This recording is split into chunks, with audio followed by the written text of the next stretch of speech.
grabar en esta computadora. Eso ya está. Ahora sí aparece, profe. Bueno, lo mismo que hice la otra vez. ¿Por qué no estaba grabando? Qué pena, porque no puedo volver a repetir todo. Qué tontería.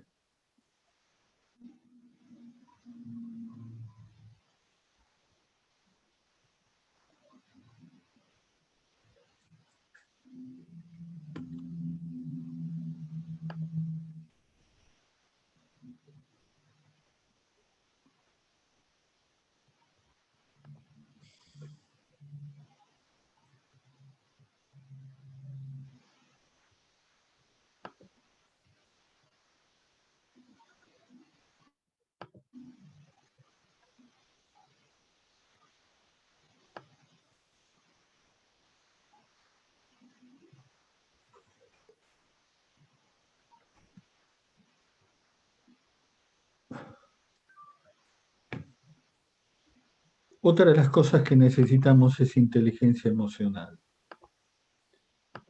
¿Y qué es la inteligencia emocional? Es difícil explicar el concepto. Yo se lo voy a explicar de una manera simple. Un día los psicólogos se dieron cuenta que la inteligencia cognitiva no era todo.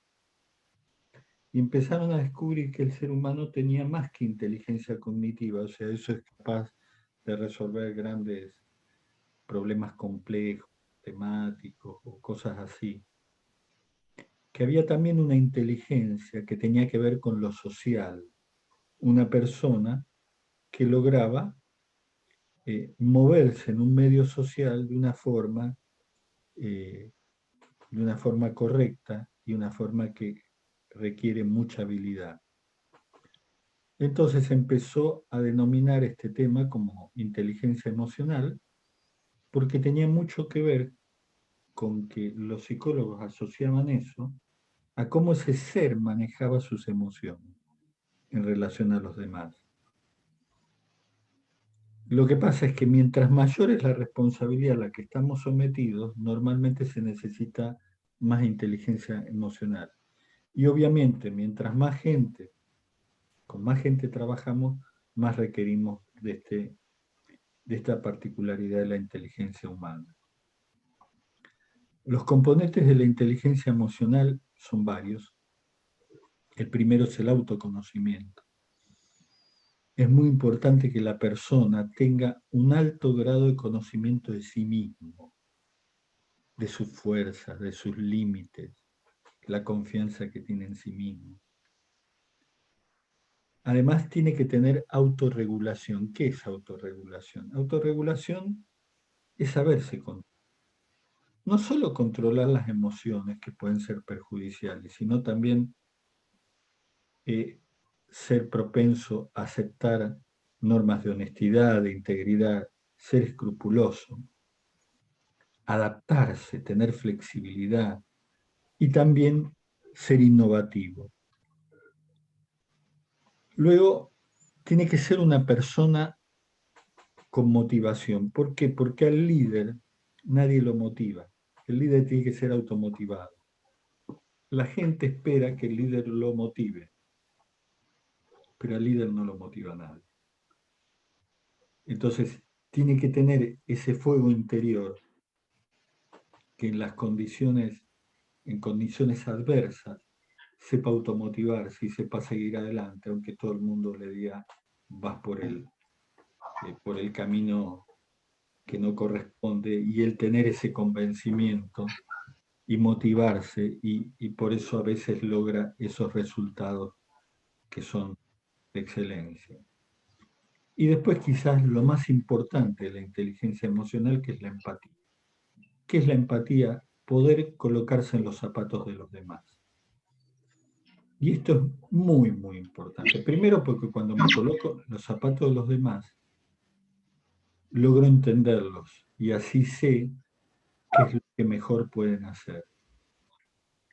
Y también la empatía es muy importante por la realimentación. Cuando yo veo que alguien no hizo algo adecuadamente, ¿hay un micrófono abierto, por favor? ¿Podrían chequear eso?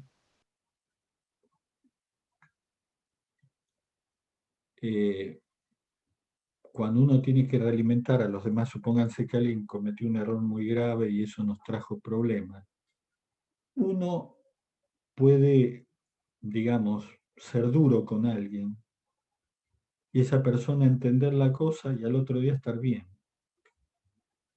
Pero es duro con otra persona que tiene un componente autocrítico muy grande y capaz que le hace un daño irreparable. Yo me acuerdo una vez que un ingeniero cometió un error en una logística y calculó mal, digamos, la capacidad de uno de los puentes que estaba en el camino para llegar a la obra y cuando el camión entró, se dio el puente y se cayó al río. Felizmente no resultó nadie muerto. Bueno, llegó el gerente de proyecto y prácticamente era una persona tremendamente dura. Bueno, se imaginan, lo hizo, como solemos decir comúnmente, puré. Ese hombre, esa noche falleció de un infarto. Hay que tener mucho cuidado. Estamos hablando de vidas. Si uno no es empático, puede cometer errores tremendos, tremendos en el manejo de la gente. Y finalmente las habilidades sociales, o sea, una persona que quiere ser líder le gusta lo social, le gusta influir, le gusta comunicarse, le gusta la gente, le tiene que gustar la gente. Si no le gusta la gente, está en el lugar equivocado. Obviamente tiene que ser un catalizador de cambio, tiene que establecer vínculos, establecer colaboración y cooperación, tiene que él mismo ser un muy buen integrante de un equipo. Hay que sospechar de la gente que dice ser buen líder y no sabe formar un equipo. O sea, si yo no sé ser parte de un equipo, es difícil que sea un buen líder.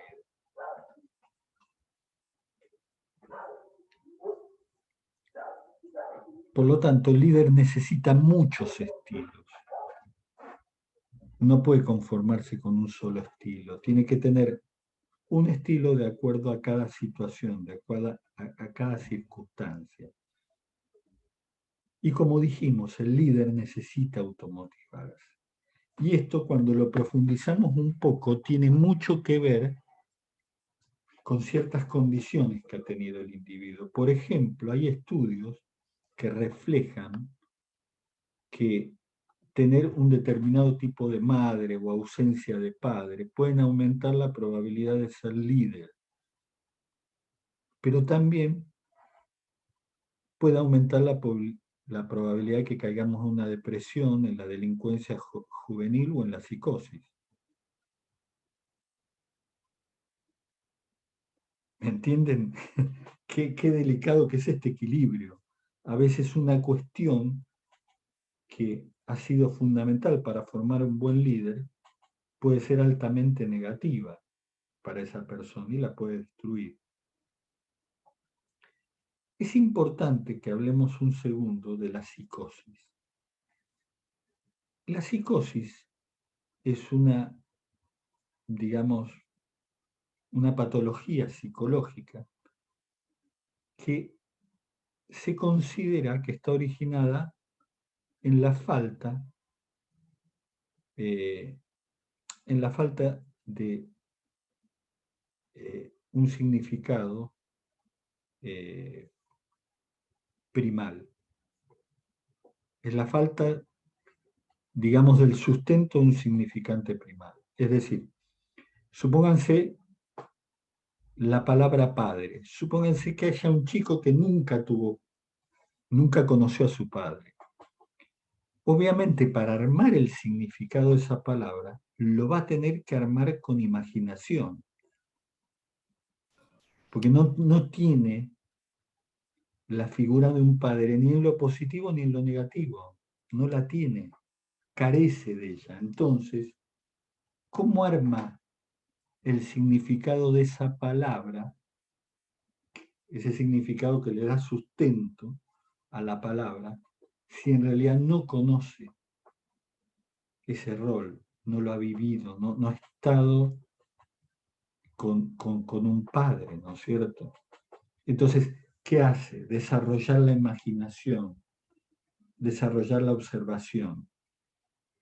El problema es que cuando desarrollamos mucho la imaginación, puede ser que nos volvamos tan imaginativos que ya empecemos a dejar de ver la realidad como es. Y ese es el momento en que nos podemos convertir en psicóticos. Por ejemplo, la mayoría de los líderes carismáticos suelen sufrir de psicosis, porque ellos viven en un mundo imaginario, en un mundo de su visión. Es bueno tener visión, pero cuando ya exageramos, no aceptamos la realidad, ¿no es cierto? Y al no aceptar la realidad, empezamos a desprendernos de lo que... Y obviamente, como nos empezamos a desprender de los hechos, pues empezamos a tener también comportamientos paranoicos, a imaginar que todo el mundo eh, eh, quiere sacar provecho de nosotros, que todo el mundo nos quiere atacar, o que estamos siendo perseguidos continuamente. Y eso, bueno, nos lleva en el largo plazo una psicosis, ¿no es cierto? Entonces, hay mucha relación entre la relación padre-hijo y la relación, ¿no es cierto?, y, y el liderazgo. ¿Por qué? Porque quizás la primera persona que visualizamos como líder en la vida es el padre. Obviamente, en los actuales niveles de conocimiento que hay hoy en día, alguien con justa razón nos podría decir si eso pudo ser así, porque en realidad vivíamos en una sociedad patriarcal donde tenía absolutamente hegemonía el hombre. Entonces la figura de padre era como una figura suprema dentro de la familia. Entonces el chico, cuando quería ver un ejemplo de liderazgo, veía al padre. Sí, es así. Lo cierto es que nuestra sociedad, y me refiero con esto no a Argentina en particular, sino a la humanidad, eh, está en vías de dejar ese patriarcado para ir a una sociedad donde, digamos, la madre y el padre equiparen roles, ¿no es cierto? Y eso obviamente va a hacer que esto cambie con el tiempo. Y quizás este slide no sea tan así como lo es ahora, donde todavía la mayoría de nosotros somos productos de una sociedad que está mutando, pero que todavía sigue siendo bastante patriarcal. Es difícil arriesgar un porcentaje, si es un 80% patriarcal o un 60%, no lo sabemos todavía, pero sabemos que todavía es una sociedad predominantemente patriarcal. Entonces, ¿qué pasa? Cuando nosotros tenemos esa idea primal de un líder, ¿no es cierto? Yo siempre les doy un consejo, que es el siguiente. Cuando uno está disgustado con su padre o disgustado con su madre, ¿no es cierto? Lo primero que tiene que pensar es que la gente puede que tenga una larga vida, pero puede ser que no la tenga, o puede ser que la lucidez no acompañe a la persona a lo largo de toda su vida. Entonces, cuando uno tiene un problema con su padre, con su madre, no debe dejarlo para después. Porque puede ser que mañana, cuando uno intente arreglar eso, cuando uno intente hablar de eso, ya no encuentre a la persona, ni, o si está, no tenga la lucidez suficiente, o no tenga la fortaleza suficiente como para encarar esos temas. Entonces, ¿qué les quiero decir con esto? Que hay que superar los problemas relacionados con los padres. Cuando en ese momento, desde que alcanzamos la madurez, lo más pronto posible, porque quizás no tengamos oportunidad de hacerlo después. Y si no lo tenemos, vamos a descubrir algo terrible que tiene la vida, que es lo que yo no hablé con alguien. Cuando ya se fue o cuando no tiene la lucidez, ya no voy a tener oportunidad de hablarlo más. Y nunca voy a saber la respuesta.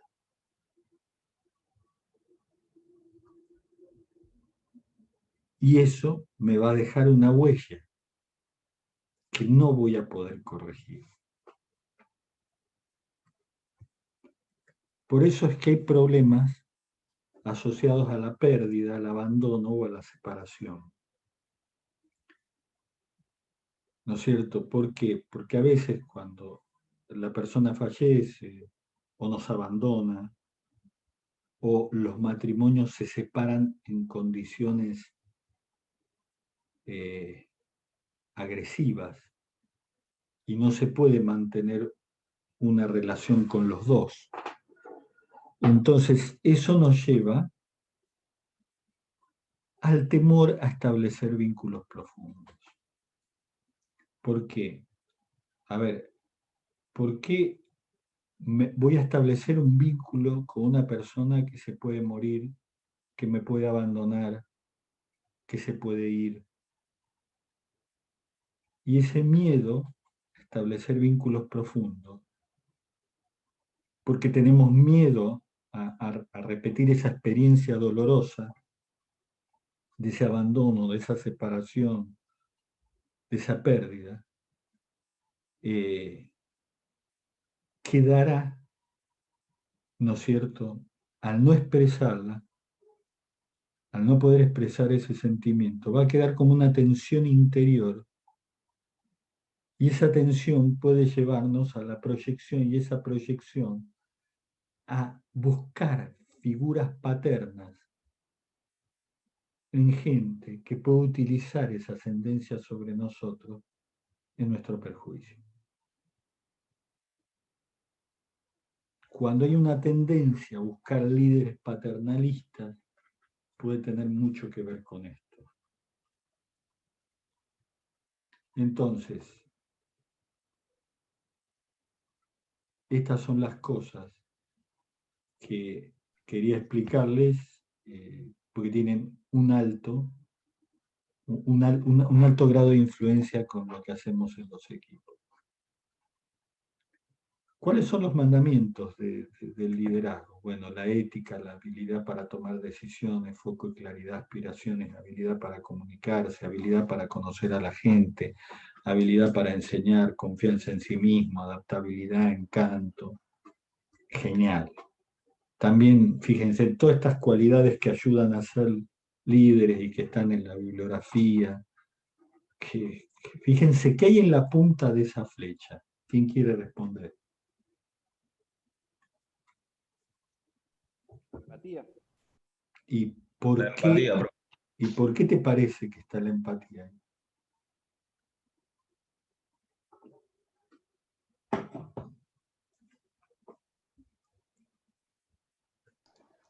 Y si no hay empatía, no te puedes comunicar con el otro. Y la comunicación es fundamental para ser un líder. Si no hay empatía, ¿qué elemento de la comunicación no existe?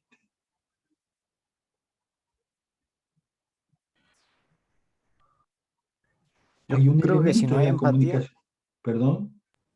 Profe, yo creo que si no hay empatía no te puedes poner en el lugar del otro. Entonces, cuando te vengan a plantear un problema o un punto de vista distinto, no vas a tener, no lo vas a aceptar o no le vas a dar la importancia. Es así, es así. Ahora, ¿cómo se llama eso que me produce no poderme poner en los zapatos del otro? Comprensión. Hay, no sé si ustedes estudiaron sistemas de control de lazos cerrados. La comunicación, Retroalimentación. la realimentación, Retroalimentación. claro, la retroalimentación, claro, o realimentación, si quisiéramos llamarla de otro modo. Eso es fundamental en la comunicación. Tiene que haber una realimentación. Si no hay esa retroalimentación, es complicado. Por eso, el hecho de que la punta de la flecha sea la empatía, es que para que podamos penetrar en el otro, pero sin violentarlo, sin herirlo. ¿Está? Y el líder hay que acostumbrarse que no es el único que piensa. Y otra cosa que hay que acostumbrarse, que no es ético aspirar al poder si no tenemos una propuesta superadora. Esta es la base del liderazgo. Siempre que aspire a algo es porque estoy seguro que en esa posición yo tengo la forma de mejorar las cosas. Si aspiro a eso, lo obtengo y después empeoro las cosas, bueno, ahí mi falta de autoconocimiento está dañando a todos. Quizás yo quería llegar ahí porque quería ganar más o porque quería más reconocimiento social o por lo que fuera, pero no es ético aspirar a una posición para la cual no estoy preparado ni tengo una propuesta superadora. Pero además de todo esto que hablamos, hay algo más profundo, ¿no es cierto? Y tiene que ver con la relación que hay entre las hormonas y el amor, que es una de las emociones más sublimes que tiene el ser humano. Fíjense, acá vamos a hablar de vamos a hablar de muchas hormonas. Ahora les pido, a mí me costó mucho meterme en este mundo. Tuve que recurrir a la ayuda de médicos para que me enseñaran. Y la verdad que las hormonas son un mundo fascinante y difícil de entender.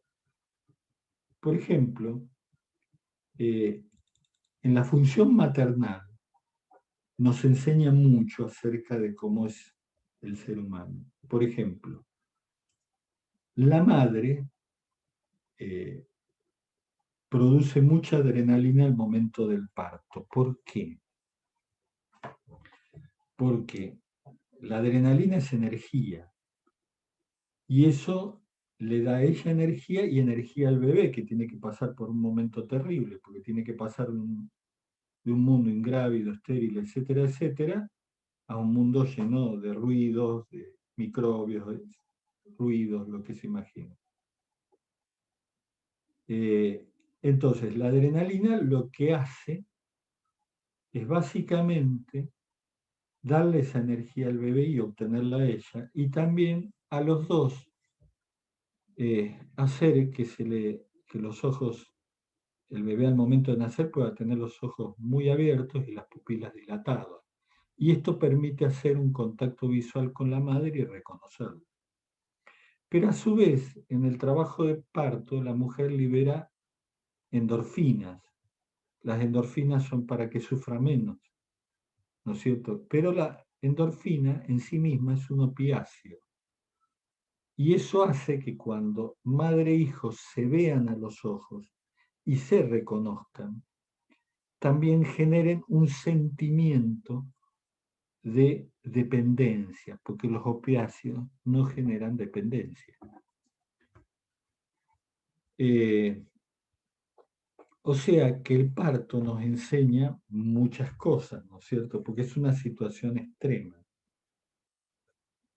Y ahí las hormonas juegan un papel tremendo. Entonces, Fíjense que a lo largo del parto el niño comienza la circulación cardiopulmonar y la función respiratoria, se inician los procesos digestivos, pasa de estar en un medio líquido ingrávido, estéril y a temperatura constante a un medio ambiente contaminado y con microbios, ¿no es cierto? Entonces, y existen lazos que se forman entre el periodo gestacional y el comportamiento a lo largo de la vida. El periodo gestacional es tremendamente importante. Por ejemplo, siempre es bueno preguntarle a su mamá cómo nacieron, porque eso nos ayuda también a entenderlo. Ahí a veces la respuesta va a ser que tuvieron un parto normal y bueno, todo genial. Otros van a ver que tuvieron partos más difíciles, con lo cual podemos entender algunas particularidades que podemos tener. Por ejemplo, hay estudios que dicen que problemas como trastornos de conducta o comportamientos autodestructivos, o anorexia o autismo, presentan una correlación con partos difíciles, donde pudo haber asfixia, reanimación o hematomas cerebrales, o inducción del parto a través de drogas. Todo eso, entonces, da algunos indicios que la capacidad de amar, y el amar es algo que nos hace vincular, algo que nos hace vincular dentro de nuestra familia, de tener amigos, de tener pareja, de tener familia, siempre está presente cuando tratamos de hablar de una vida en común, ¿no es cierto? Y parece que esa capacidad de amar estaría determinada en buen grado por las primeras experiencias del periodo gestacional. Y las culturas se aprovechaban de esto. Por ejemplo, en la revolución neolítica, el poder de la supervivencia del ser humano estaba muy basado en su agresividad y en poder dominar la naturaleza. Eso en el mundo en que vivimos hoy ya casi no existe. Hoy, al contrario, mucha agresividad no es buena, porque estamos superpoblados, tenemos que aprender a convivir.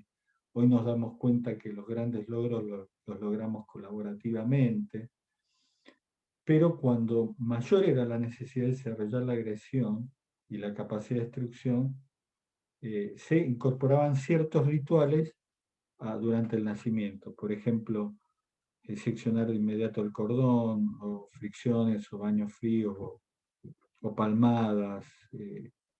Eran costumbres que buscaban generar comportamientos agresivos luego en la adultez. Por ejemplo, en Bretaña se pensaba que si el bebé encontraba el pecho antes de ser bautizado, el demonio le iba a penetrar el cuerpo. Los espartanos, cuando nacía un bebé, lo arrojaban al piso. Si lo resistía, que iban a ser buenos guerreros. Claro, ya como comenzó la vida de ese pobre pequeño, difícilmente fuera a servir para otra cosa que no fuera para mostrar agresividad. Entonces la conclusión es que durante el nacimiento está activa la parte primitiva del cerebro, o del sistema límbico, segregando hormonas necesarias para el parto.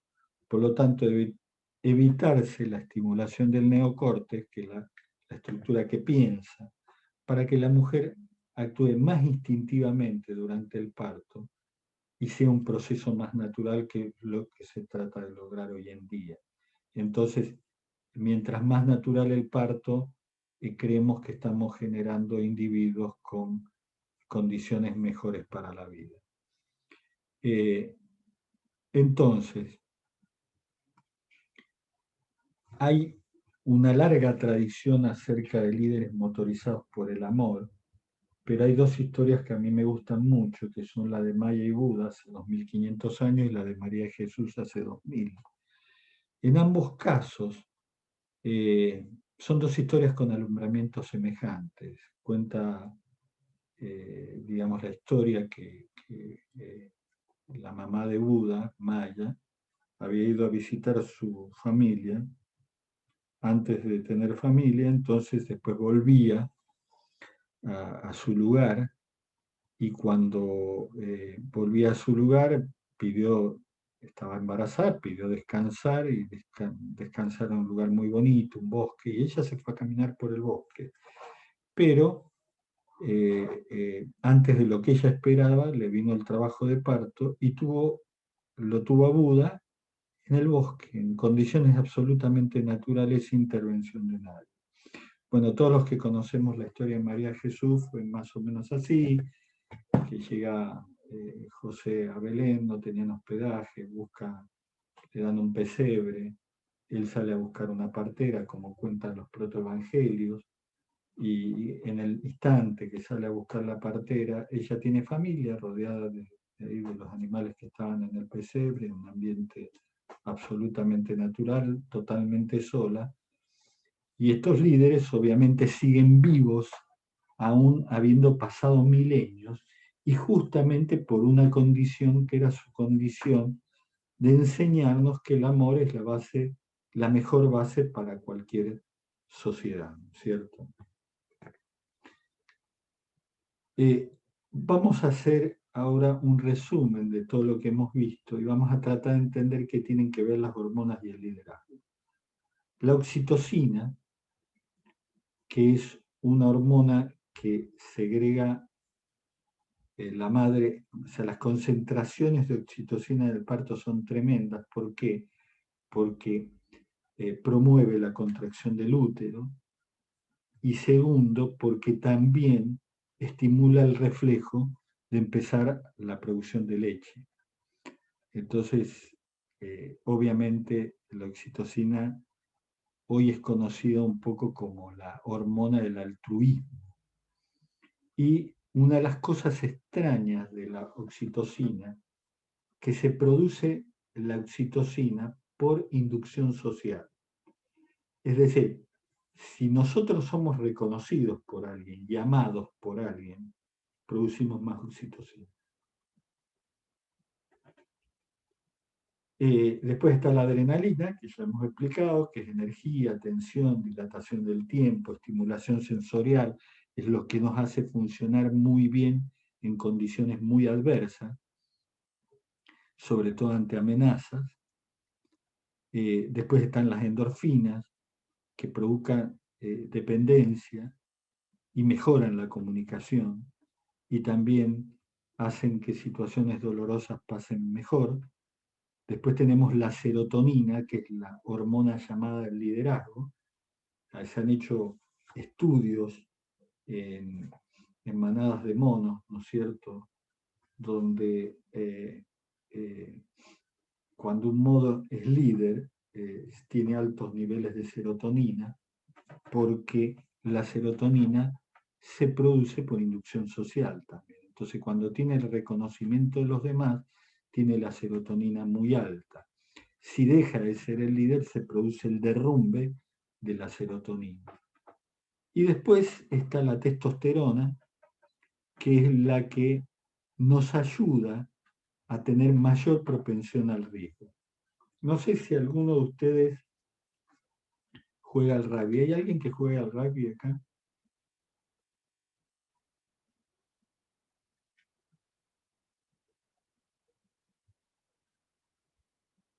Si hay alguien que juega al rugby, por favor, abra el micrófono.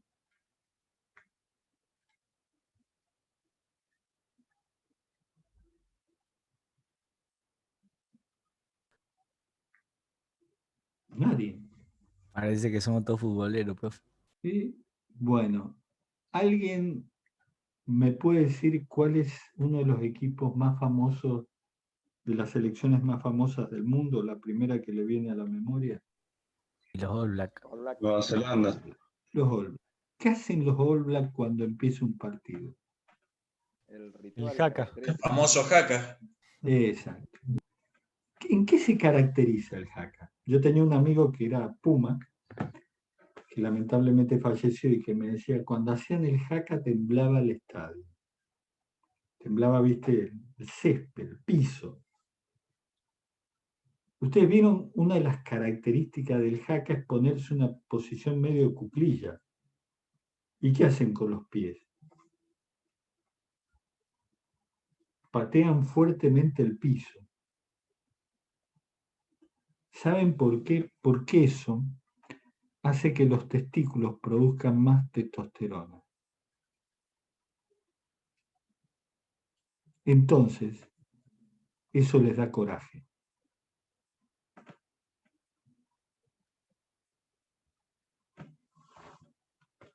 Y después también está el rol del cortisol. El cortisol es la hormona de la ansiedad, lo que nos hace ansiosos, y a veces tener un poquito de ansiedad es buena para ser un poquito más proactivo, ¿no es cierto? Y también en buenos niveles, en momentos tenerla en bajo nivel también es bueno, para no ser tan ansioso. Pero ven cómo esta serie de 6 hormonas tiene mucho que ver con el liderazgo, tienen tremenda influencia en el liderazgo. ¿Qué descubrimos con esto? ¿Quién es el gran procesador de las hormonas en el ser humano? ¿Se acuerdan que el cerebro tenía la estructura rugosa, que es el neocórtex, que es por donde pensamos? Pero adentro hay otro sistema, que es el sistema límbico, que es prácticamente un disparador de hormonas, que según la situación da la orden de que haya más hormonas que otro tipo. O sea, el que está dando el combustible para que tengamos la energía apropiada para cada situación. Entonces, también el liderazgo tiene mucho que ver con esa estructura primitiva, con esa estructura de que nuestro cerebro reconozca bien cuándo tiene que producir una hormona u otra.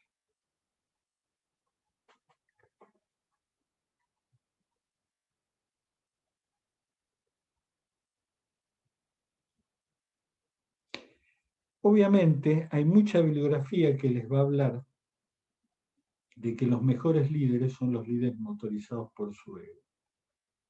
Es un concepto que estoy totalmente en contra. Y hoy en día hay mucha gente que está en contra de esto que era prácticamente, en los años 90, esto era un axioma. Era lo primero que le enseñaban a uno. Gracias a Dios en los 2000 empezamos a descubrir algo distinto. La verdad que los líderes motorizados por su ego tienen un gran problema, que es todo va bien mientras triunfan. Cuando fracasan, les llega un síndrome psicológico que se llama el síndrome del socavón. Socavón es cuando ustedes, en geología, es cuando ustedes de repente están mirando la manzana enfrente de su casa, desde la ventana, y de repente ven que desaparecen. ¿Por qué desaparecen? Porque cede el terreno. ¿Y por qué cede el terreno? Porque hay un paleocauce abajo, o sea, un cauce por donde pasaba un río antiguamente y se ha secado. Y al secar, si no está la presión del agua, ese terreno cede por el peso que le hemos colocado. Entonces, la gente que ha pasado por experiencia en un socavón queda psicológicamente muy alterada porque pierden confianza en la tierra, en el piso donde estamos pisando. Eso es un sentimiento horrible. Bueno, lo mismo le pasa a la gente que está muy motivada por su ego y de repente fracasa y se siente que se le terminó la vida. Y la verdad que quieren que les diga, un buen líder no se ve en el éxito solamente, se ve en el fracaso. Cuando las cosas están mal y hay que revertirlas, ahí se ven los verdaderos líderes. Oscar Wilde solía decir que cuando él tuvo el síndrome del socavón ya no era más el capitán de mi alma. Entonces, obviamente, lo que yo les recomiendo es otra forma de liderazgo, ¿no es cierto? ¿Y cómo distinguimos un líder motorizado por su ego? ¿Quién nos quiere leer esto? Por favor, abra el micrófono y léalo.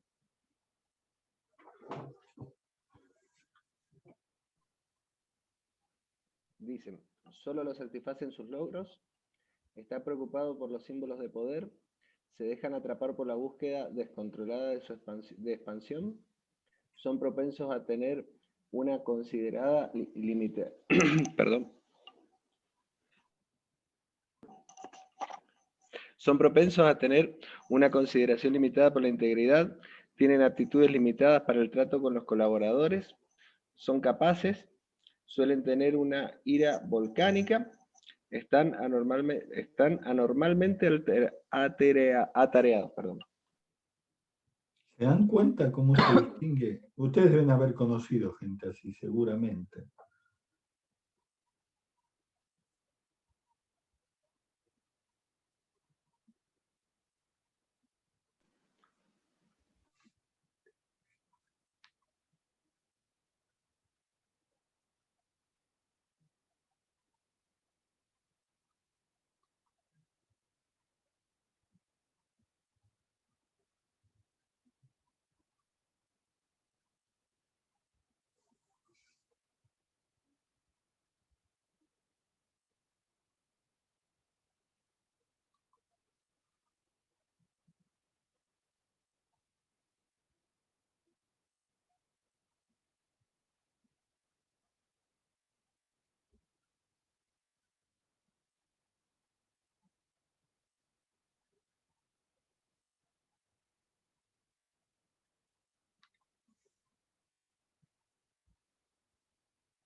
Bueno, chicos, vamos a pasar ahora a tratar de entender qué es un equipo y cómo se lo puede hacer funcionar.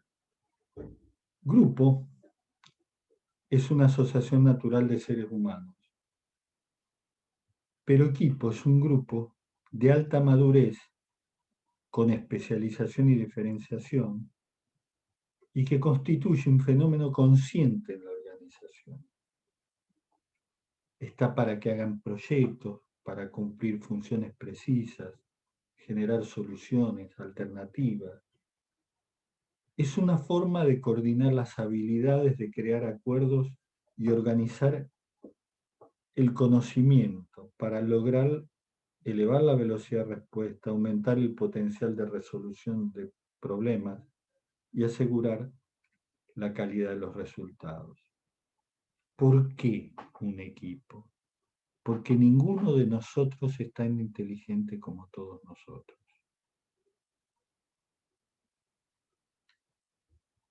¿Qué ventajas tiene un equipo? Integran gente que posee formación diferente y manejan información distinta. Y mejoran los procesos porque cuando tenemos un problema, al pasarlo por la heterogeneidad, por la diversidad, es mucho más probable que encontremos la solución. ¿Qué pasa en la realidad? Solo el 40% de los equipos son efectivos. Y en el desarrollo de negocios, solo el 30% iniciativas son exitosas. Entonces imagínense cómo funciona esto. ¿Cuáles son las reglas? A ver, una cosa que tienen que acostumbrarse cuando traten de trabajar con equipos, no existe un modelo que prediga el comportamiento de un equipo. No existe tal cosa. Entonces, no se trata de conocer las leyes que predicen su comportamiento, sino lo que se trata es de remover las trabas que dificultan el desarrollo. Lo que he aprendido, en mi caso personal, que para que un equipo funcione bien hay que establecer reglas de juego claras desde el comienzo.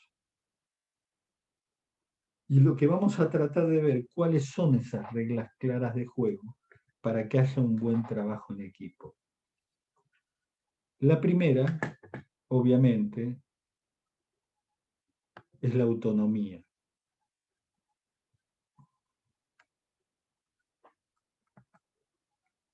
Perdón. Es la autonomía. ¿Por qué? Porque la gente trabaja mejor cuando es libre. Entonces, cuando tengo un equipo muy bueno, decirle, mira, dentro de estos parámetros te podés mover con absoluta libertad. Si querés hacer esto otro, vení a hablar conmigo, lo charlamos. Pero el darles autonomía significa que la persona se siente libre en un territorio y por lo tanto puede trabajar cómodo. Después también es importante la capacidad. ¿Por qué es importante la capacidad? Porque si tengo gente capaz, obviamente el equipo puede funcionar mejor, porque tengo las personas que tengo en cada especialidad, obviamente son gente que son brillantes en lo suyo y eso mejora la cosa. Tienen que tener valores compartidos. ¿Qué significa tener valores compartidos? Significa estar de acuerdo en cosas elementales como el trato educado, el pedir las cosas de buen modo, ciertas cosas que sabemos que vamos a respetar todos y que no nos tenemos que estar cuidando de eso, ¿no es cierto? Y después hay algo fundamental. Si ustedes quieren que un equipo funcione, tiene que haber un acuerdo ético. Yo me acuerdo que estaba liderando un departamento en la empresa en el que realmente había gente muy, muy capaz, pero éramos reconocidos en la empresa por nuestro grado conflictivo, porque éramos conflictivos, problemáticos, siempre había problemas. Entonces un día fuimos a jugar un rato al fútbol y como era sábado, hicimos un asado luego del partido y nos pusimos a comer asado, tomar un vinito, y de repente ya apareció uno que contaba chistes. Bueno, pasamos una tarde realmente increíble, muy linda. Entonces, después que empezamos a tomar unos mates, que si yo, empezó la conversación, le dije, chicos, la verdad, yo he pasado un momento grandioso acá con ustedes. Digo, ¿por qué en la oficina nos va tan mal? ¿Por qué tenemos tantas diferencias, tantos problemas? Y bueno, empezó a surgir una conversación así muy animada y muy linda. Entonces yo les hice una propuesta y les dije lo siguiente. Para evitar problemas, ¿por qué no hacemos lo siguiente? Primero, si alguien tiene un problema con otro del equipo, tiene que hablar con esa persona y decírselo. No puede tener un problema y no decírselo. Tiene que decírselo de buen modo, como corresponde, pero decírselo. Si no puede resolver ese problema con esa persona, creo que tienen que recurrir al líder y aceptar lo que él decida, que puede ser salomónico, puede ser a favor de uno o a favor de otro. Y tienen que aceptar. Después, otra cosa que considero fundamental es que nadie puede ir a hablar mal del equipo o de alguien del equipo fuera del equipo.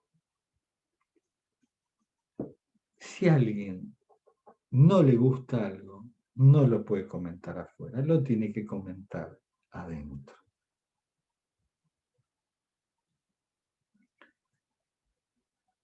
Y después también dijimos que para los miembros del equipo no había nada más importante en el trabajo que sus compañeros. Y que siempre había que apoyar a los compañeros. Cuando el compañero se enferma y no puede cumplir su tarea, hay que estar. Cuando el compañero tiene un problema, hay que dejar lo que uno está haciendo y ver cómo puede ayudar, etcétera, etcétera. Después, al año de haber tenido esa conversación, éramos considerados uno de los mejores equipos de la empresa. Fíjense, nada había cambiado. Lo único que hubo es un acuerdo en algunas reglas éticas sencillas y se puso en práctica. Otra cosa importante es la expectativa positiva. ¿Por qué es tan importante la expectativa positiva? Esta es una cuestión que se ha estudiado mucho en la psicología. Existe un efecto llamado efecto Pigmalión. ¿Y qué es el efecto Pigmalión? Pigmalión, dice la leyenda, era un gran escultor griego. Y este escultor tenía un ratón. El ratón que tenía él en su cabeza es que él quería enamorarse de la mujer perfecta. Obviamente, era bastante vano su ilusión porque todos sabemos que no existen ni mujeres ni hombres perfectos, ¿no es cierto? Entonces, si no soy perfecto, no puedo aspirar a que la otra persona lo sea. Pero este hombre tenía ese ratón en la cabeza que él se iba a enamorar de la mujer perfecta. Entonces, tan convencido estaba de su idea que empezó, para mostrarle a los demás qué consideraba una mujer perfecta, obviamente estaba muy atado al plano físico, que empezó a hacer una escultura de lo que él consideraba una mujer experta, una mujer perfecta. Entonces, obviamente, puso toda su energía, su amor en esa escultura, ¿no es cierto? Y trató de hacer lo mejor que había hecho en su vida. Bueno, cuando ya la estaba terminando, vio que esa mujer que había hecho era tan hermosa que cuenta la leyenda que la amó tanto que le dio vida. Los psicólogos empezaron a jugar con esto y unos psicólogos laborales en Estados Unidos empezaron a hacer experimentos. Uno de los experimentos al que tuve acceso era tomaron a una persona del personal de limpieza, era una empresa, una corporación muy importante, eligieron al azar uno, para colmo venía de un barrio bastante carenciado, era una persona de raza negra que venía de un hogar con muchos déficits. Entonces, el psicólogo pasaba y cada vez que lo pasaba lo veía y le empezó a hablar. Y más o menos el tenor de la comunicación era: a ver, yo te veo acá todos los días que paso, vos me saludás, yo te veo echarle unas palabras y veo que sos una persona muy inteligente. Hablo con vos y me decís que solo hiciste la escuela primaria y que nunca hiciste lo que para ellos es el high school, y menos la universidad, ¿no es cierto? Entonces, ¿por qué no estudiás? ¿Por qué no tratás? ¿No tenés que dedicarte toda tu vida hacer la limpieza, vos tenés otro tipo de capacidad. Bueno, logró que esta persona empiece a ir a la escuela de noche, y hizo la high school, se recibió, consiguió un empleo en la empresa, ya no como se consiguió que lo sacaran de la labor de limpieza y lo colocaran en un sector haciendo ya cuestiones de otra índole, ya con un cargo bastante lindo, siguió estudiando y un buen momento llegó a ser gerente en la compañía. Y a eso se le llama efecto Pigmalión. Si uno le da expectativas positivas a la gente, obtiene cosas tremendas de la gente. Si uno vive mirándolo con cara de este es un inútil, ¿qué puede esperar? Eso es lo que va a obtener. Porque está haciendo que se cumpla la profecía de autocumplimiento. Uno con su gesto, con su actitud, lo está condenando a que sea una mala persona. Miren, chicos, hay algo que aprendí en la vida.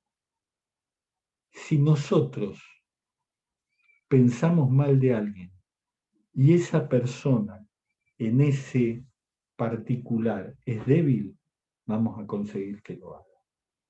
Si en cambio detectamos que es débil en algo y lo estimulamos y le damos expectativa positiva, lo vamos a fortalecer y seguramente ese problema no va a existir. Entonces es muy importante. Y también es importante la salud emocional. ¿Y por qué es importante la salud emocional? Porque ustedes saben que el que está bien emocionalmente trabaja mejor, ¿no es cierto? En vez de una persona que emocionalmente está mal, no trabaja mejor. Y alguien de la psicología representó la salud emocional como un tanque. O sea, así como tenemos salud física, salud mental, está la salud emocional. Y la representó como un tanque de combustible. Entonces él decía, si el tanque de combustible está lleno, la persona va a estar bien. Pero, ¿qué es lo que se mete en ese tanque de combustible? Se mete amor, ese reconocimiento, es todo eso que nos da la gente cuando nos quiere, y eso es un combustible. Pero lo que descubrió el psicólogo que estudió esto es que las personas tenían como un ADN muy particular en lo emocional, que no interpretaban los actos de amor de la misma manera. O sea, él descubrió que cada persona tiene una manera particular de interpretar lo que él llamó lenguajes de amor. Como que O cada sea, uno llena el tanque de combustible como lo recibe. claro, ¿me entendés? Es decir, por ejemplo, vamos a poner un caso. Supongamos que hay una persona que le gusten las palabras de afirmación, o sea, que le diga, che, qué capo que estuviste en esto, qué bien. Y yo en lugar de decírselo, ¿no es cierto? Se lo reconozco todas las mañanas palmeándole la espalda. Y a él le disgusta mucho que le toquen la espalda o que lo toquen en general. Y lo mira con desconfianza este que querrá de mí, ¿no es cierto? ¿Qué significa? Que no le estoy dando ese afecto de la manera que él lo entiende bien.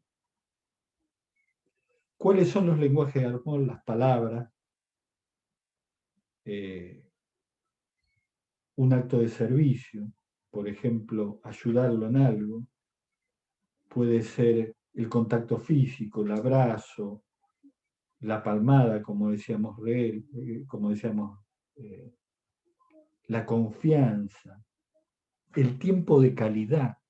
O sea, yo hay gente que sé que cuando entra en mi oficina, yo tengo que dejar de hacer todo lo que estoy haciendo, porque rara vez vienen a verme para pedirme instrucciones para algo, para contarme un problema. Quizás lo hacen una vez por semana, y si es que, pero cuando vienen quieren atención completa. Entonces uno deja de hacer, y si no puede, porque en ese momento venite a tal hora que estamos y hablamos, entonces nos sentamos y hablamos, hasta que el tema se agota, y eso es lo que esa persona quiere. Hay otros que interpretan las cosas materiales, le gustan regalos, le gustan cosas así. Bueno, hay diversas formas de lenguajes. Lo importante es entender, por eso es necesaria la empatía, el lenguaje que tiene cada uno para poder utilizar. Yo sé que alguno debe estar pensando, o alguna debe estar pensando por ahí, qué interesante esto. Porque también es aplicable a la pareja. Sí, es aplicable a la pareja. Hay una diferencia. En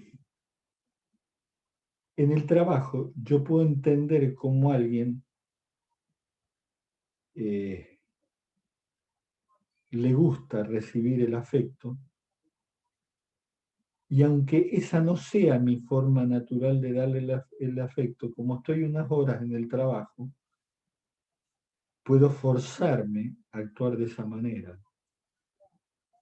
Cuando haces una pareja, es conveniente que haya coincidencia en los lenguajes del amor. Porque cuando se está con una persona todo el día y toda la vida, no podemos estar en situaciones forzadas. Porque no vamos a poder mantener ese estándar tanto tiempo y de manera forzada. Un día nos vamos a cansar y ahí vamos a perder el equilibrio. Entonces, una cosa importante a la hora de tener una pareja es tratar de reconocer que coincidamos en esos lenguajes de amor. Porque así nos va a ser más fácil darle al otro lo que necesita. Y después está la motivación. Ya dijimos lo importante que es motivar. Y ahí nos encontramos nuevamente con Maslow. ¿Se acuerdan qué decía Maslow? Maslow nos decía,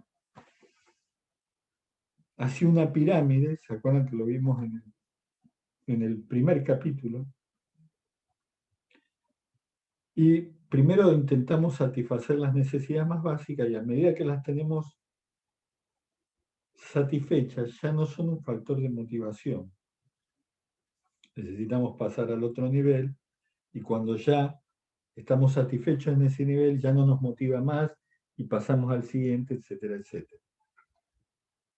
Entonces, obviamente, hay que también saber reconocer en qué etapa de la pirámide de Maslow está la persona con la que trabajamos, ¿no es cierto?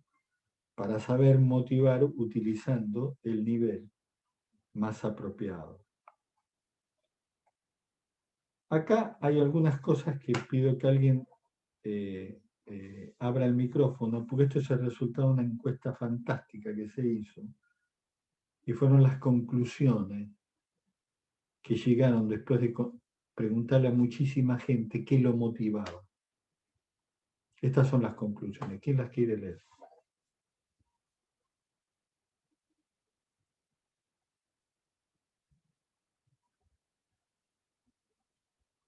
Chicos, prendan el micrófono y dale. Aquí estoy. Lo leo. El dinero no es el principal motivador. Lo que motiva a otros es a menudo diferente de lo que nos motiva. Los factores motivadores son fáciles de crear y no cuestan demasiado. El mayor impacto de un premio es su valor simbólico. Recompensas divertidas, simples y creativas funcionan mejor. Reconocer el buen desempeño estimula a todos a seguir ese camino.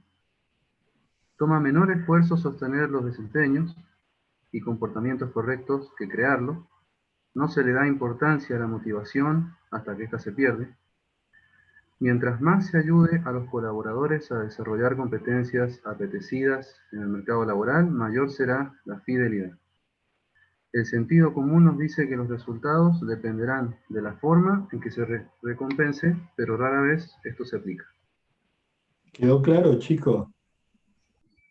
No se olviden nunca de este slide. Bueno, y después finalmente tenemos la delegación, que es lo que hoy se llama empowerment y que se ha traducido al castellano como empoderamiento. Palabra que a veces a mí me suena un poco,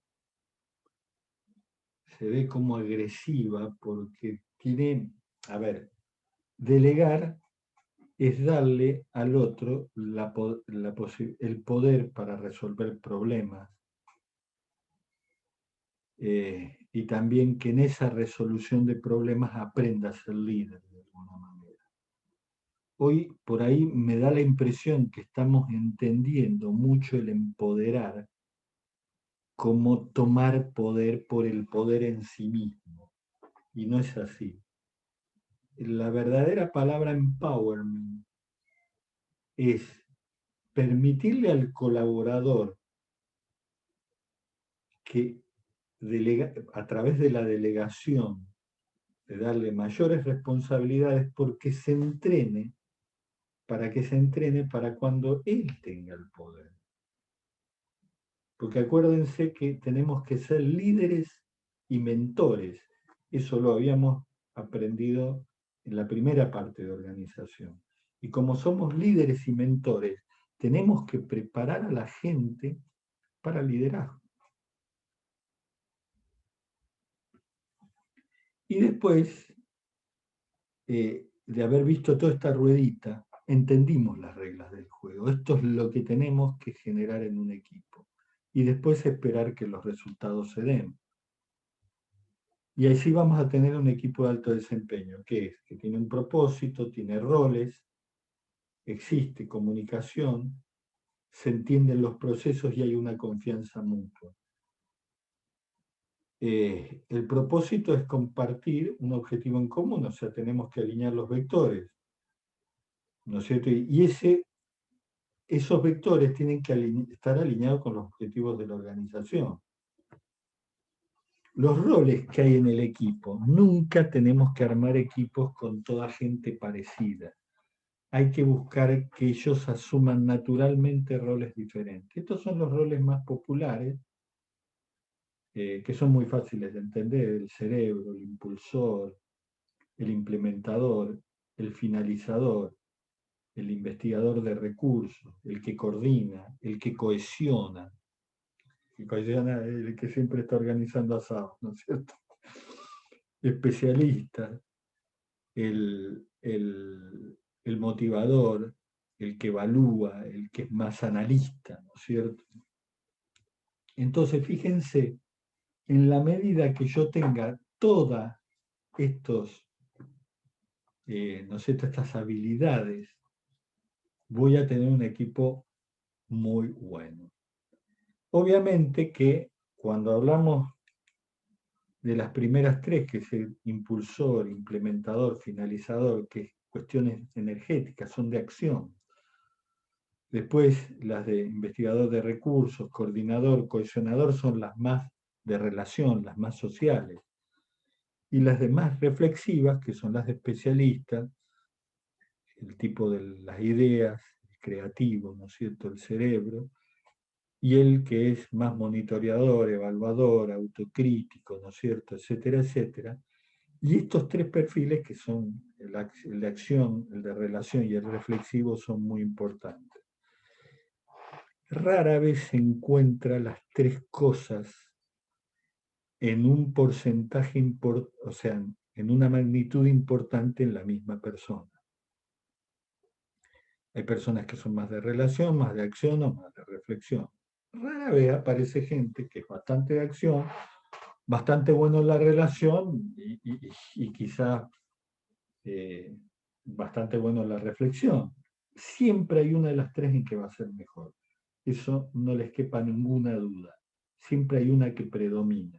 Pero hay gente que tiene una buena combinación de las tres. Es decir, puede ser una persona reflexiva, pero a su vez cuando tiene que ir a la acción lo hace y también es bastante bueno en la reflexión, en la relación, perdón.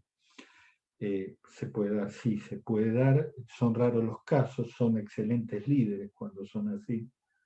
Obviamente lo que uno pretendería de un líder ya que está en la cima es que tenga las tres muy buenas, ¿no es cierto? Y que, bueno, obviamente, como va a ser el líder allá arriba de todo, que sea, digamos, que tenga, obviamente, una propensión a la acción, porque cuando estás arriba, si no te gusta la acción, estás muerto, ¿no es cierto? Y movilizás a toda la organización. Los roles positivos y negativos, fíjense, los roles ya los vimos, positivos son los que vimos antes, mentales, de acción, sociales. ¿Cuáles son los roles negativos en un equipo? Son estos que están ahí: ser obstructor, ser agresivo, ser dominante, ser egocéntrico y ser desertor. Cuando ustedes noten que una persona tiene mucho de la mayoría de estas cosas, hay una sola solución: sacarlo. Pues ya cuando uno es obstructor, es agresivo, es dominante, es egocéntrico, es desertor, ya es imposible corregir tantos comportamientos negativos, ni tampoco es posible tolerarlo. Y es una persona que normalmente cuando está en el equipo va a destruir el equipo. Lo va a destruir completamente. Yo una vez hablando con una excelente psicóloga laboral, hablando de este tema, me dijo, no, mira, cuando alguien tiene todo esto tiene una patología, y una patología grave. Es sociópata, es psicópata, algo mal está en esa persona. Entonces, no se va a poder corregir.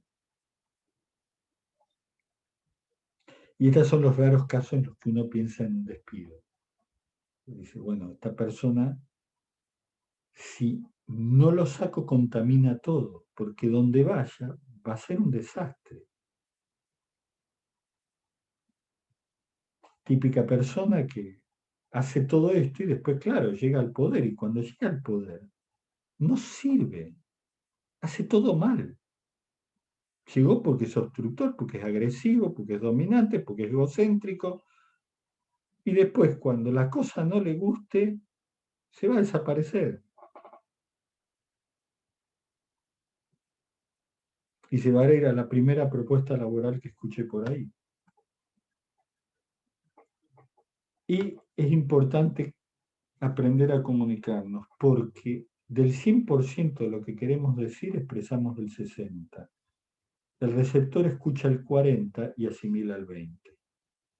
Entonces, decía una persona que admiro mucho, el líder insiste, porque sabe que para que algo se entienda, lo tiene que repetir por lo menos 5 veces. Y lo tiene que repetir siempre de manera distinta y siempre en momentos distintos. Y siempre expresado por un medio de comunicación distinto. Una vez lo dije por escrito, otra vez lo dije en general, otra vez lo dije en particular, y así va entrando el concepto. Los equipos tienen claro cómo realizar su trabajo, tomar decisiones, resolver problemas. Es importante que entiendan el proceso, que lo entiendan muy bien. Y la confianza, que como ya hemos dicho, cuando logramos confianza entre los miembros del equipo, el equipo se responsabiliza. A ver, vamos a suponer un caso. Esto me sucedió apenas había llegado a Suecia a especializarme. Yo estaba coordinando un tema y habíamos quedado en una reunión en que cada uno iba a ser parte de un trabajo. Típico cuestión argentina. 2 días antes o algunos días antes de que se venza el plazo, empecé a llamar a cada uno a ver cómo andaban, qué estaban haciendo. Lo primero que descubrí es que casi todos me dijeron, ¿cuál es el problema? ¿No me tenés confianza? ¿Para qué me llamás para recordarme esto? Wow, dije, ¿qué pasó acá? no lo hago más. Pasaron varias reuniones y varios trabajos, y un día, y por supuesto todo andaba bien, todos cumplían todo, el sueño del pibe, a nadie había que recordarle nada. Un día llamo a una de las personas porque era el día de presentar algo y no me lo había enviado. Entonces dije, claro, uno ya se vuelve, empieza a volverse eh, más puro, más ingenuo, ¿no es cierto? A este le pasó algo, porque ¿cómo no va a entregar el trabajo? Si acá todos entregan el trabajo en el día. Entonces, en el día que corresponde, ¿no? Lo llamo. Le digo, mira, te llamo porque estaba esperando tu trabajo y no lo recibí, me extrañó mucho y quería saber qué te estaba sucediendo. Y de repente siento un silencio, pero así el teléfono que queda mudo por varios segundos. Yo diría que hasta un minuto puede haber quedado así, que yo dije, uy, se cortó la comunicación, ¿qué pasó acá? Y de repente alguien que carraspeaba, intentaba mantener la compostura y dice todo avergonzado, no llegué a tiempo. Y no te avisé que no iba a poder llegar a tiempo. Me confié. Pero ustedes tendrían que haber visto la vergüenza que sentía ese individuo. Cuando acá nos parece un comportamiento normal. No, la persona estaba verdaderamente apenada porque no había cumplido con su deber. ¿Y qué hizo? Se hizo responsable. Digo, esto es culpa mía y si es necesario aclarar esto ante alguien, lo voy a hacer yo, porque yo soy el que hice mal esto.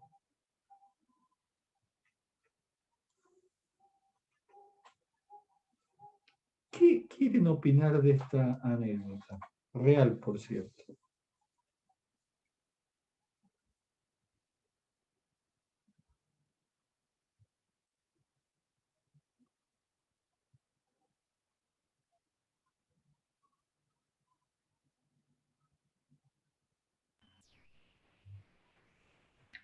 Profe, Dale, Nico, dale. yo tuve una experiencia, podría decirse, similar en cuanto al comportamiento de esta persona, cuando fue la única experiencia y suficiente para mí.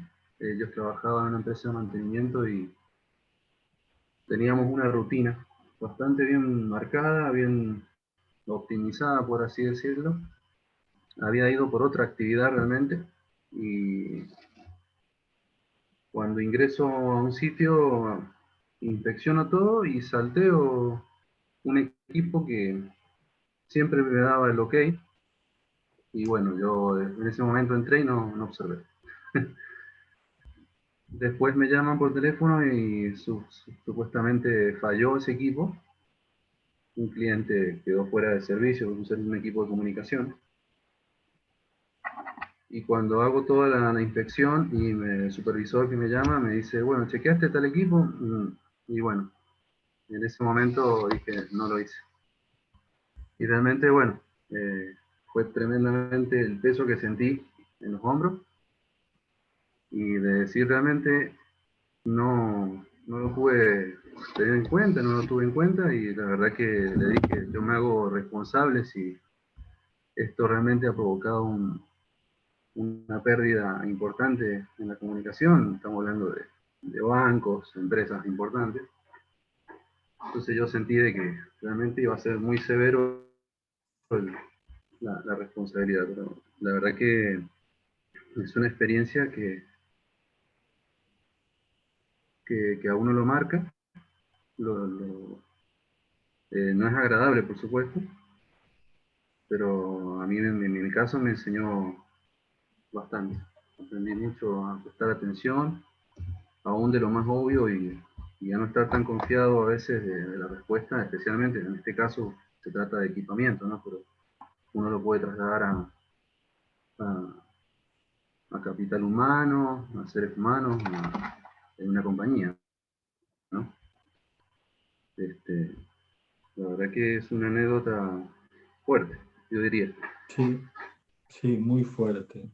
Y para vivir como líder también, desde el punto de vista de la responsabilidad, también yo tuve 2 o 3 oportunidades que estuve estar a cargo de un equipo en situaciones críticas de mantenimiento y realmente ver cuando una persona me dice, mirá, no llegué, no lo hice, no lo tomé en cuenta y la verdad uno tiene que comenzar ahí a ver cómo solucionarlo, pero también en cierta manera de entender a esa persona, tratar de entender a la persona, el contexto en el que estuvo, que tal vez no lo pudo lograr, y bueno, son muchas cosas para analizar, pienso yo, en ese momento.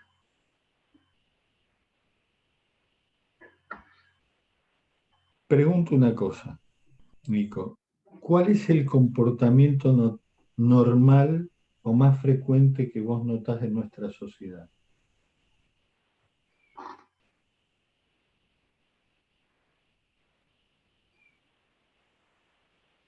Y,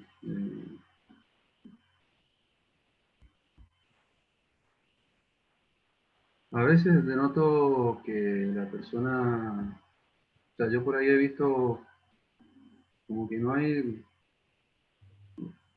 valoración, no hay como si fuese una responsabilidad o de qué es lo que, el resultado que daría mi conducta. O sea, como que no Puede hice ser que siempre se nada. busca una excusa y nunca se hacen Claro. cargo del problema que han Dar sido ¿Podés ellos. excusa repetir, o podés echarle la repetir culpa a otra eso? persona. ¿Podés repetir eso que no lo escuché bien? Que siempre se busca una excusa y pocas son las personas que aceptan la culpa. Viste, la mayor parte de las veces, viste, te vienen con una excusa, hasta con una sonrisa en la cara, viste. Es como que la calle aconseja, no, puta, no te calentes, decirle que, no sé, falleció tu tío y no pudiste ir, viste. Cualquier cosa, viste.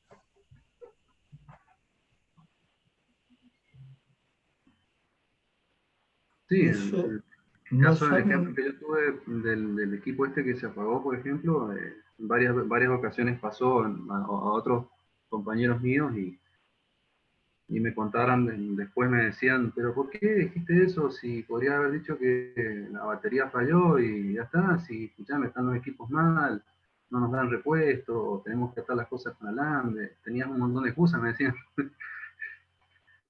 La verdad y así que nos va, y así nos va, así porque nomás. siempre tenemos un montón de excusas. Porque cuando damos una excusa, lo más grave es que evitamos de entender un problema. A ver, cuento la última parte de esa anécdota que transcurría en Suecia. Me pregunta, ¿por qué no llegaste? Y él me dice, no, lo que pasa es que cuando intenté correr ese caso, el modelo empezó a funcionar mal. Y intenté hacerlo andar y no andaba. Y no puedo hacerlo andar. No puedo modelar bien el caso. Ahí ya nomás dije, bueno, no te preocupes, venite, armamos una reunión con otros más a ver si entre todos se nos ocurre algo. A ver, muchas veces el decir tengo un problema puede ser que resuelva el problema para siempre. Ahora, lo malo es cuando hubo negligencia. Ni me preocupé por la fecha, ni me acordé. No lo hice porque no se me dio la gana. Y disfrazo la cosa para que esté todo bien. Ese es un comportamiento muy complicado y tenemos mucho de eso, muchísimo de eso. Entonces, cuando alguien nos dice, nos llegué siempre hay desconfianza, si me está diciendo la verdad, si no me está diciendo la verdad. Si a un sueco le preguntara, le hiciera la pregunta, ojo, el que me dijo esto me dijo la verdad, y él te va a decir, ¿por qué te iba a mentir? Es que no conciben que alguien mienta en eso.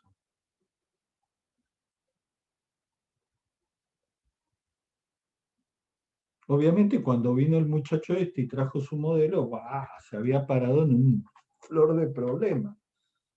Nos costó a todos pensando lograr resolver eso.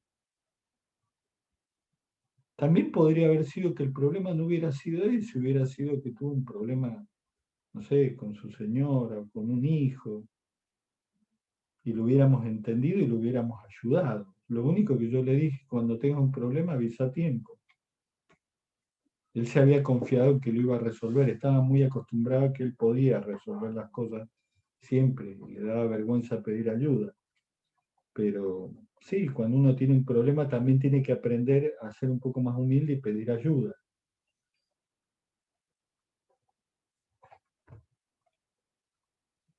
Estas son las etapas de maduración de un equipo, mírenlas bien, léanlas, reflexionenlas. Se pasa de la inmadurez a la experimentación, de la experimentación a la consolidación y de la consolidación a la madurez.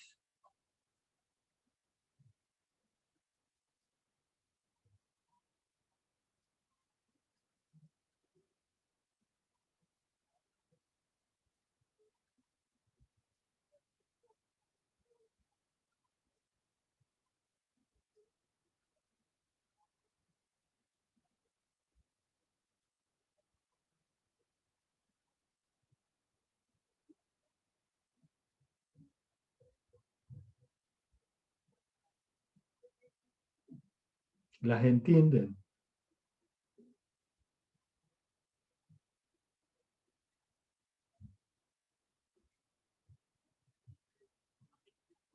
La pregunta es, si alguno de ustedes está trabajando o alguno de ustedes está formando un equipo, ¿en qué etapa de la maduración creen que se encuentra su equipo?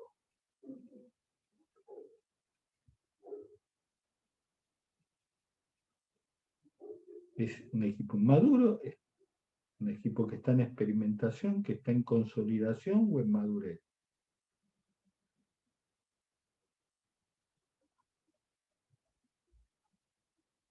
¿Qué piensan?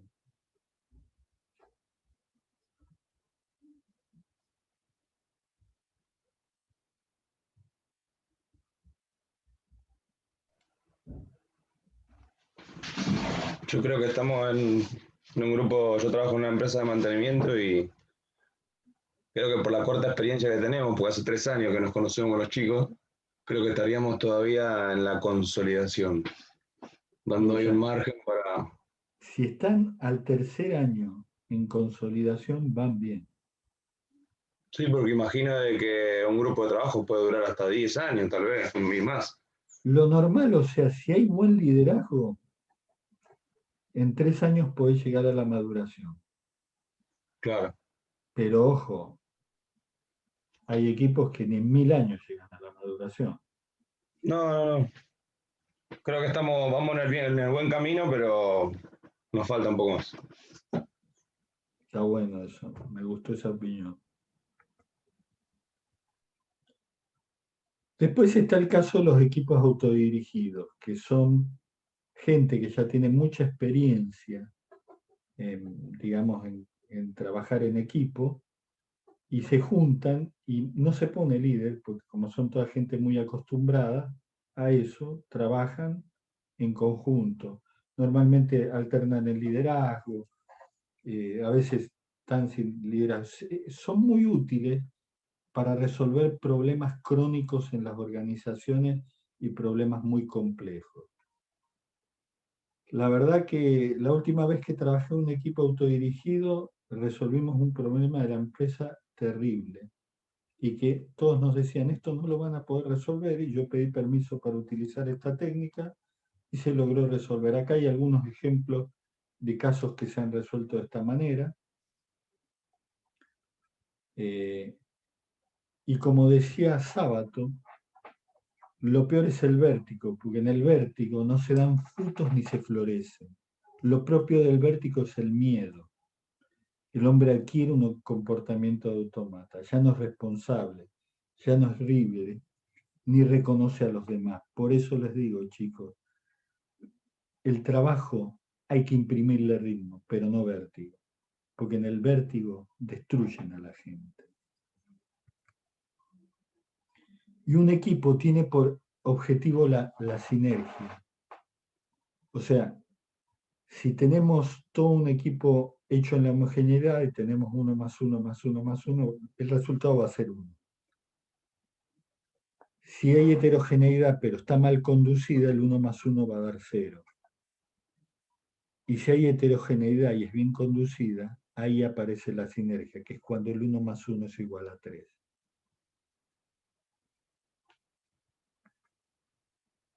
Y el equipo global, que hoy en día está muy de moda, ¿por qué? Porque a veces tenemos que trabajar en ambientes virtuales, todos ubicados en lugares distintos, y ahí el gran problema es la cultura. Y para la cultura hay que utilizar el mismo modelo cultural que utilizamos para los negocios. Hay que entender la cultura de cada país porque no se comportan igual que quizás el país de donde es la empresa. Y como dijo Gandhi, hay que respetar las culturas. No quiero cerrar los 4 rincones de mi casa ni poner paredes en mis ventanas. Quiero que el espíritu de todas las culturas aliente mi casa con toda la libertad posible, pero me niego a que nadie me sople los peones. Me gustaría ver a estos jóvenes nuestros que sienten afición a la literatura aprender a fondo el inglés, pero no me gustaría que ni un solo indio se olvidase o descuidase su lengua materna, que se avergonzase de ella o que la creyese impropia para la expresión de su pensamiento y de sus reflexiones más profundas. Mi religión me prohíbe hacer de mi casa una prisión. Mahatma Gandhi. Chicos, hasta acá llegamos. Es la hora, ¿no es cierto? ¿Es la hora? Sí, profe, 7 menos 10. Bueno. Disculpen porque me demoré un poquito más y disculpen porque por tosudo no grabé la primera parte. Lo había hecho, pero algo hice mal, algún enter que no digo, alguna cosita que hice mal. Y nos perdimos la primera parte de la clase. Si puedo, lo voy a grabar a sola. Si puedo, porque no quiero prometer, porque por ahí estoy muy cargado de cosas y no me sobra el tiempo. Bueno, espero que hayan disfrutado la clase y que podamos seguir conversando de estos temas. Muchas gracias por estar acá. Gracias a usted, profe. Hasta luego. Muchas gracias, profe. Hasta luego. Adiós. Gracias. Profe, yo estuve grabando la clase. ¿Sí? Es la primera vez que uso el programa, pero quizás funciona. Dale. Así que mira, si funciona, se la puedo pasar. Valentina, me salvaste la vida y serás recompensada. Muchas gracias. Bueno, Muchísimas. profe, me fijo si funciona. Eso es Dale, la única incertidumbre. Yo voy a rescatar esta grabación, pero si la tuya está completa, de alguna manera la subimos a algún lado para que yo la podamos poner a disposición de todos, ¿no es cierto? Sí, se la puedo mandar al profe Frare si quiere, que él es Sí, el a que Esteban. se encarga de subirla. O se la mando a los dos también, no tengo problema. Sí, sí, tranquila, mandanos a los dos porque también a mí me gusta tenerla completa.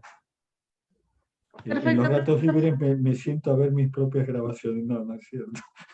No hago jamás eso. Pero sería bueno para aprender a dar clases mejor, ¿no es cierto? Sí, o para otros años también, que quede la clase, está bueno. Sí, está bueno. Sí. Bueno, muchas gracias, Valentina, muchas gracias. No hay por qué, profe. Hasta luego. Chao.